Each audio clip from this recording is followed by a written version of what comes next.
Hey everyone, this is Rita Hakoreji Rave, and I'm here with my recap review of Percy Jackson and the Olympians, season number 1, episode number 8, which is the season 1 finale. And I have been watching this show, however, I have been unable to cover it on a weekly basis, like all of the episodes. I did cover, I think, the first 3 episodes, but because of my scheduling stuff, and how certain things have played out in this series. Like, I enjoyed watching it, but as I was watching these episodes, I do feel, and I think that most of the fandom agrees, that it just felt way too rushed. Way too rushed. And here's to hoping that when it gets renewed for season number 2, Disney realizes that this show needs, like, I guess, 2 more episodes and longer episodes, like 40-minute episodes that just doesn't feel enough. We don't get to stay, we don't get to linger when it comes to the different set pieces and certain character emotions. So yeah, so here's to hoping season number 2 is better. Like, season number 2 is good, don't get me wrong, it's good, it's enjoyable, but hopefully season 2 builds on that. So episode number 8 opens up with Percy getting ready to fight Aries, and we get a flashback where Luke has been training Percy, and Percy's like, when the heck am I ever gonna use all of this fighting stuff? And Luke is like, oh, you would be surprised. So the flashback kind of gives us a little, some sort of justification. It sets the baseline that tells the viewers that when it comes to sword fighting, Percy has some experience, even though, like, let's be real, he wouldn't be able to basically beat Ares one-on-one. What Luke tells Percy is that he needs to understand the rules so that he can use the rules against his opponents. So this is where Percy is like, okay, Ares, I challenge you to single combat. No help, no nothing, it's just you and me, and I'm the one who end up determining how it's gonna play out, the conditions. And Aries like, are you crazy? And Percy's like, no, do you accept? And the condition is that if Percy is able to draw first blood, then he will get the helm that was stolen from Hades, and yeah, he is the victor of the battle. And Aries like, you know what, little child, it doesn't matter. I'm gonna kill you anyway, and there isn't even gonna be a funeral because any evidence of you, like, being here, it's gonna ruin the plan, so I'm just gonna eviscerate you. And of course, Percy gets beat up because he is fighting Ares and he doesn't really necessarily have a lot of experience when it comes to sword fighting. But as Ares is like throwing Percy around, he ends up throwing him near like, they are literally on the beach. He is near the ocean. So Ares should have thought about it.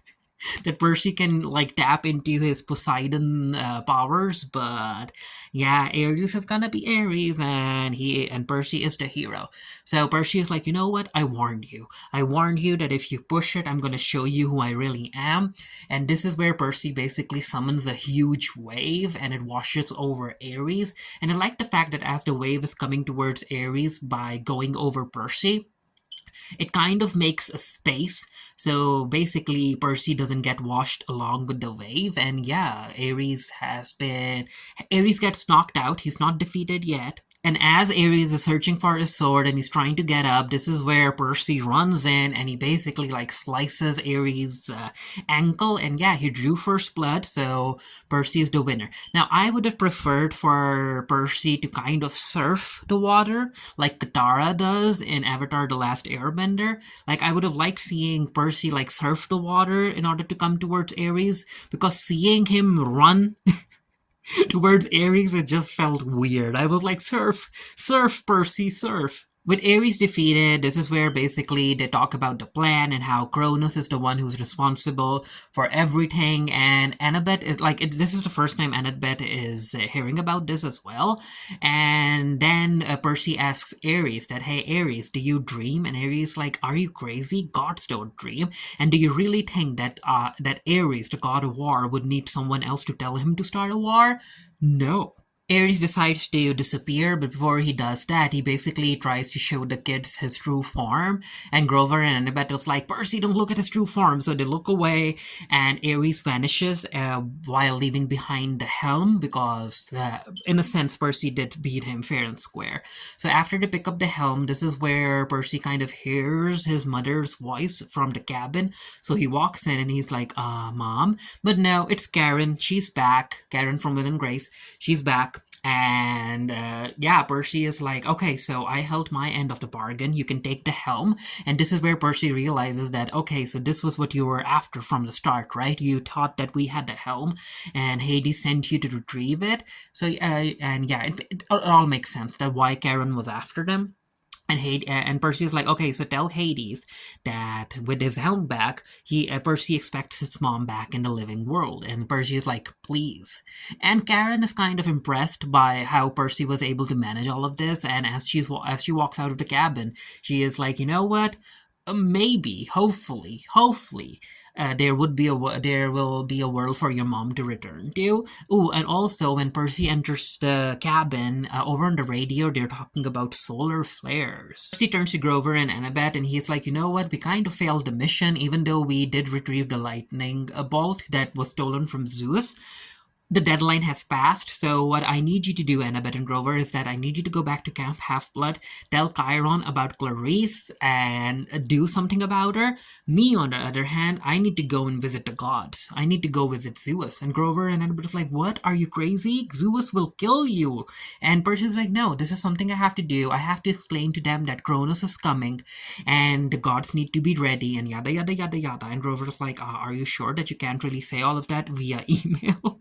Annabeth ends up giving Percy a good luck charm, and I'm like, oh, but yeah, I'm here for Annabeth and Percy. I was here for Annabeth and Percy when I read the books, and I'm here for these two as I watched the live action version.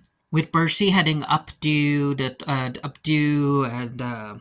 the highest floor over on the building. This is where we get to see Mount Olympus. And again, the show doesn't really linger. We even though we get a shot of what Mount Olympus looks like, we don't really get to see much of it. And I have to say that it kind of felt very CGI, very CGI. Like if you look at it, all of this just looks flat. It's just flat. I can see a bit of dimension on the pillars, but after that, it's just like, it just feels like a flat painting. As Percy is making his way up to the top of Mount Olympus, this is where we get another flashback featuring Luke, and Luke talks about the gods and how how gods can't really break rules, and that's why they have demigods, because demigods can break rules for them. And Percy's like, okay, so if gods can't break the rules, but demigods can, shouldn't gods be afraid of demigods? And yada yada yada. And Percy and Luke is like, oh, you're learning quickly. So basically, Luke is like, you know what? Even if gods fear demigods, you have to realize that if you're small and people fear you, powerful people, you end up getting squished, because he brings up Annabeth and Annabeth's fear of spiders. And she's like, okay, so Annabeth fears spiders, right? But what happens when Annabeth actually sees a spider in front of her? She squishes it.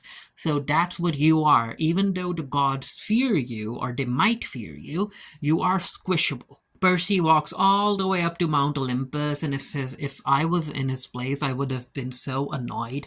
I would have been so annoyed. I would have been like, really? You're making me walk all the way up there? If you want your lightning bolt, come down and get it. But anyway, he walks all the way up, and Zeus is waiting for him, played by Lance Reddick. And yeah, this episode is actually has been devoted to him in a way, in memoriam, because yeah, Lance Reddick he died. But yeah, Lance Reddick is Zeus, which of course everyone can get behind that. So this is where Percy hands the lightning bolt back to Zeus, and he basically explained that, hey, no one stole it. I didn't steal it. My friends didn't steal it. And that Kronos is coming back, and yada yada yada. And it was all Kronos' plan. And Zeus is like, Kronos, I know. I'm the one who put him in Tartarus. I know where he is, and I know that he's gaining power, and that he's my dad after all. And Percy is like, you know what, Zeus? You need to call off the fight. And Zeus is like, what? You didn't get to tell me what to do. I'm not calling off the battle. We will go to battle. And the only reason that I'm letting you walk away from here alive is because you brought back the bolt and you told me the truth about Kronos and yada yada yada. So yeah, that's it. That's your victory. Go away. But I will be fighting your father. And basically, Percy is like, but that means that you'll be playing into Kronos' hand. He wants you to fight my father. He wants you to be weak so he can attack you and blah, blah, blah. And he's like, also, your family is a mess right now. Your family isn't going to stand with you. Like Aries, he basically betrayed you. The moment the idea of someone, even the idea of someone stronger than you appeared, Aries betrayed you. You guys are a mess. And yeah, Percy talking like that really gets to Zeus, and Zeus gets angry, and he basically picks up the ball, lights it up, and is about to kill Percy. But Poseidon steps in to protect Percy, and he tells Zeus that he surrenders because again, Poseidon doesn't want to battle Zeus, especially because of the Cronus situation, and he's like, "Okay, I surrender, so you don't have to hurt Percy." Zeus takes this moment to rub it in, and he's like, "Oh, you surrender. So yeah, we have to deal with the Cronus situation.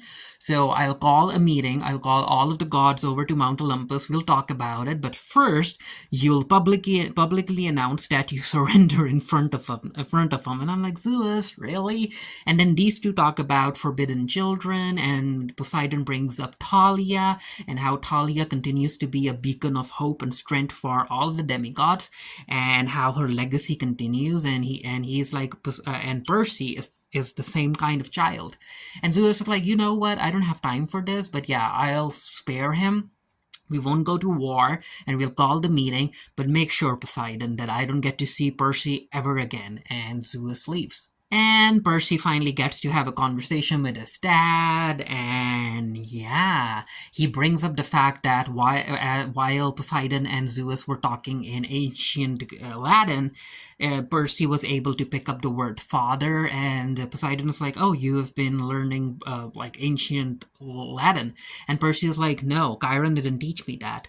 My mom taught me that," and yada yada yada. So they bring up their mom, and basically Poseidon is like, of course he's proud of his son because of what he did, but no, but for Percy that doesn't matter. All he wants is the love from his dad, his absent father. And this is where he's like, "Okay, so Ares told me that gods don't dream. Is that true?" And Poseidon is like, "No, of course gods dream." And Percy is like, "Do you ever dream about my mom?" And I'm like, Percy, you're talking about gods. Who knows how many women Poseidon hooked up with and how many kids he has out there? Just stop this. Poseidon really doesn't answer, and he's like, "Percy, you know what, child? It's time for you to go back." So he sends Percy back to Camp Half-Blood. Percy wakes up near Thalia the tree, and he walks into camp, and everyone is clapping. They're applauding because he's the reason that there's no war anymore. And Annabeth rushes in. She hugs Percy, and Percy is like, "Why the heck is Clarice still here?" And Annabeth is like, I can explain." Luke and Annabeth explain that they can't really kick Clarice out of Camp Half-Blood because they don't have any proof, and because there's still tension between the other houses. If they do something to Clarice, then there might be a civil war happening inside Camp Half-Blood. But Luke is like, "You know what? Don't worry. Chiron knows this, so we will be talking to Chiron about Clarice." And Annabeth is like, "Yeah, sure. You guys go talk to Chiron, and I'll keep an eye on Clarice and make sure that she doesn't leave." According to Luke, Chiron will be talking to them in a secluded place, so Percy follows Luke, and as they're walking, they reach this specific area, and this is where Percy brings up the prophecy and how it kind of doesn't make sense, or maybe it's all complete, but it feels incomplete. And as they're going over what the prophecy said, the line about "you will be betrayed by one you call friend" comes up, and this is where Percy realizes that the line in the prophecy was talking about Luke, and Percy's like, really, you're gonna betray me? It was you. You're the one who's been working with Cronus. You're the one who gave me those shoes. You wanted the shoes to take me all the way to Cronus and hand him the lightning bolt. And Luke is like, no. I had no idea that you were gonna give the pair of shoes to Grover, and trust me, Percy, I wasn't ever gonna betray you. It's just that the gods are our enemies. They are never gonna side with us. They don't even want us. And you know that. You understand that. And Percy's like, "Yeah, I do, but some of the gods are trying, right? And that doesn't mean that you just try and stand up against the gods and side with freaking Kronos." Luke ends up showing a sword to Percy, and he's like, "Don't worry about it. I don't want to fight. I'm just telling you that I can use this sword to basically create portals. And if you you side with me, we can go continue Cronus's bidding right now, and we can help him gain power and come back, and he's gonna bring about an age that will be amazing, and yada yada yada. And Percy's like, no, no, I can never side with you, I can never side with Cronus. And then he mentions the gods that he has met along the way, and he also mentions Hermes, and he's like, Hermes is trying, he's trying to be better. And of course, mentioning Hermes ends up making Luke angry. He attacks Percy, and Percy's on the ground, and Luke is about to kill Percy, but Annabeth comes in because she just pops in because of her invisibility cap.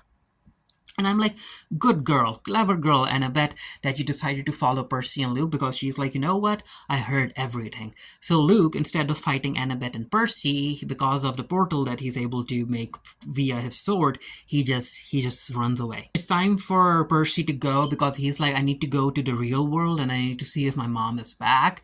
And Chiron bids him goodbye, and also he mentions that he's basically a leader now, that his peers over in Camp Half-Blood look at him as a leader, and that again, Chiron's like, I'm proud of you, you basically more than proved yourself. With Percy ready to go, he ends up meeting with Annabeth. So apparently Annabeth is going back to, she's going to reconnect with her father, and her father is very, very excited to basically take her around, even go to Disneyland and yada yada yada, help Annabeth be a kid again. And then Grover walks in, and Grover's like, yeah, I got my license to be an explorer, and I'm going to go find Pan. And he's like, a lot of satires have gone through a whole lot of routes, but none of them have actually wandered into the oceans, so I'm going to start there. And if I ever need you, Percy, I will call you. And I'm like, oh, the ocean, because we all know what's going to happen in the second season. The Sea of Monsters. And Percy's like, okay, so whatever happens, let's make a promise that we meet each other here by the end of the year. Promise? And they're like, yeah, promise. Oh, and also, before Grover appeared, Percy basically asked Annabeth about how what Talia would think about Luke's betrayal, and Talia's like, oh, Percy, don't be silly. Talia is a tree. She doesn't have any emotions. But yeah, Annabeth is like, of course she would be sad about this. Percy goes back to the cabin, he opens the door, and yeah, his mom is there, and they hug it out, and as they're hugging, this is where Sally looks at Percy, and she's like, Percy, time for you to wake up.